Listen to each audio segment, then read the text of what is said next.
Why do I do this? Hi everyone, this is Josh, and I like to torture myself. Today we're unfortunately going to talk about Run, Hide, Fight. This film was written and directed by Kyle Rankin. I saw a lot of buzz about this film on Twitter, and I was morbidly curious and decided to watch it. It's being pitched as Die Hard set amidst a school shooting. Yes, you heard that right. It's a pretty terrible idea. The film is being distributed by the Daily Wire, who's owned by none other than great art critic Ben Shapiro, who thinks rap isn't real music, thinks Batman vs. Superman is a good movie, and he also thinks The Florida Project is accidentally conservative because it shows the repercussions of not having a good father figure in the home. I said certified freak 7 days a week. Wet ass P-word. Make that pull-out game weak. P-word. P-word is female genitalia. Run, Hide, Fight follows Zoe Hall, a 17-year-old high school student who gets caught up in a school shooting and then has to run and hide and fight.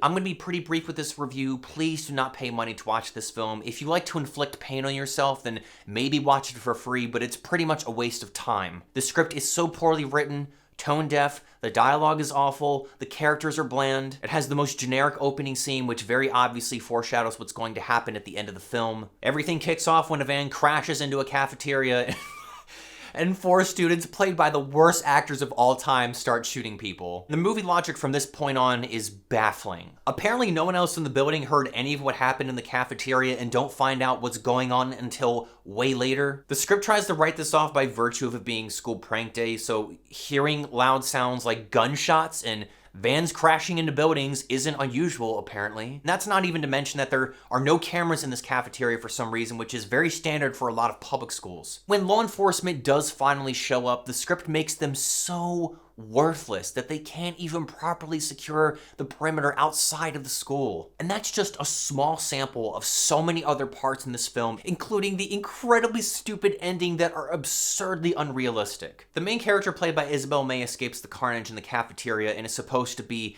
the emotional core of the film as you see her struggle with what to do in the situation. Unfortunately, like every other character in this film, she's one-dimensional and has a very weird character arc. She's trying to get over these serious emotional issues that stems from the loss of her mother to cancer. She's distant from her best friend and her father, who try to get her to open up about what she's going through. Every now and again, she has these chats with her dead mom, who's dressed in chemo headwear and is almost always holding this random coffee mug. And as the main character continues to fight these attackers, her mom looks healthier with her hair coming back in later scenes, visually symbolizing the protagonist slowly letting go of her inner anguish. So it seems like the film is implying that she gets over the traumatic loss of her mother by going through another traumatic event. Like being the hero of this school shooting is like therapy or something. You know, maybe it's just me, but I don't think that's how it works. I had such a hard time trying to pull a coherent message out of the story. It vaguely tries to blame social media for why there's school shootings in such a clumsy way. It doesn't bring any sort of nuance or depth to this subject. It touches on mental health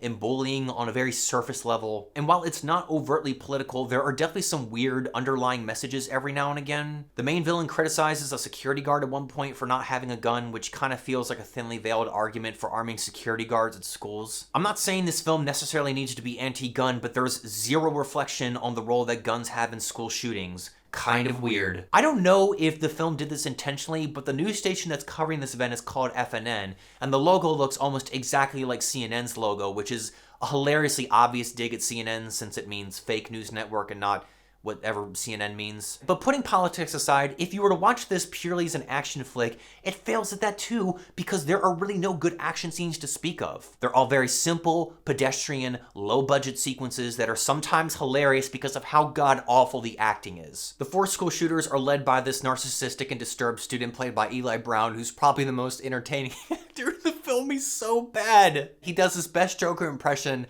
and delivers great one-liners like, "Trigger warning," or "You really pissed in my cornflakes." There were 2 or 3 times where I got some serious gut laughs. There have been no comedies recently that have made me laugh as much as the school shooters. Their acting is so fucking bad. If there's one good thing I can say about this film, it's that it's fairly competent on a technical level, I guess. Or at the very least, the cinematography and the music is not absolutely terrible like everything else. I highly recommend that you avoid this film. I have no idea what the point of it is or who it's for. It's kind of gross. I guess it's meant for a conservative audience since it's only available at the Daily Wire, which is a right-wing publication. But that's kind of insulting to imply because I have conservative relatives who I do not see liking this film at all. I'm gonna give Run, Hide, Fight a 0.5 out of 5.